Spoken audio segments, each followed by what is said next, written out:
આજે અમે છીએ મેનાલ ને ત્યાં જૂનું શિવ મંદિર છે અને રાષ્ટ્રીય સ્મારક છે તેરું તેથી આપણે બતાવવાનો પ્રયાસ કરીશું.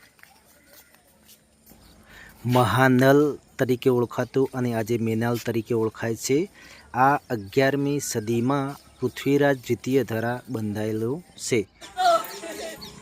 આ મેનાલ મંદિરનું મુખ્ય દ્વાર છે, ત્યાંથી લોકો આવન જાવન કરી શકે છે. ત્યાં સુંદર નક્કાશીથી કંડારેલ જોઈ શકો છો. અને મંદિરની જસ્ટ બાજુમાં મેનાલ ઝરણું કહેવાય છે તે પડતું હોય છે. તે લગભગ 100 ફૂટ પણ ઉપરથી બહુ સુંદર અવાજ સાથે અહીંયા પડતું હોય છે. લોકો અહીંયા આવતા હોય છે, મજા લૂંટતા હોય છે, પણ જોખમ પણ અહીં એટલું જ છે. અહીં એક ભાઈ પોતાની કલા બતાવી રહ્યા છે અને તે શિવ મંદિરને અર્પણ છે આ કલા. તેની જોડે બેસી અને થોડી વાર મજા આવે છે આવી વાતો જોવાની, સાંભળવાની, માણવાની. તે આજુબાજુ મંદિરમાં પુરાણા ખંડે પડેલા છે અને બહુ સુંદર મજાનું મંદિર છે. એ સમય જે તે સમય થયો હશે તે ભવ્ય હશે આ મંદિર.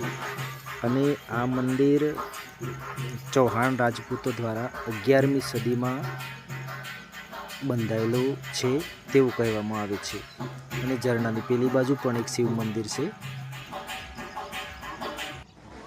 જે આ મંદિર આપ જોઈ રહ્યા છો તે ઝરણાની બીજી બાજુ જે નદી જેવું છે તે વહીને જાય છે તેની બીજી કોર આ મંદિર છે. તો ત્યાં પણ શિવલિંગની પૂજા અર્ચના રોજ થતી હોય છે.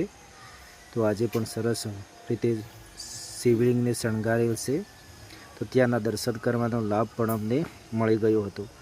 અને જસ્ટ તેની બાજુમાં જ આ રીતે એક પંડાલ આવેલી છે અને ત્યાં જે તે સમયે સાધુ સંતો, મહારાજો, વટેમાર્ગો રોકાવા માટે, રહેવા માટે હશે. તો તે ભવ્ય રીતે થાંભલા છે તે થાંભલાને કંડારી અને સરસ મજાના રૂમ, હોલ વગેરે બનાવેલા છે. તો ત્યાં રોકાણ કરતા હશે તે તેના પરથી જોઈ શકાય છે. આજે હાલત જે દેખાય છે તેવી જ છે. એક નંદી પણ અંદર બેઠો છે અને અંદર પણ ના જઈ શકાય તેવું છે. આપણે દૂરથી જ બતાવવાનો પ્રયાસ કરીશ. આ રીતે ભવ્ય પંડાલ બનેલી છે અને ત્યાં બાજુમાં કડાયાનું વૃક્ષ પણ છે અને આ મંદિર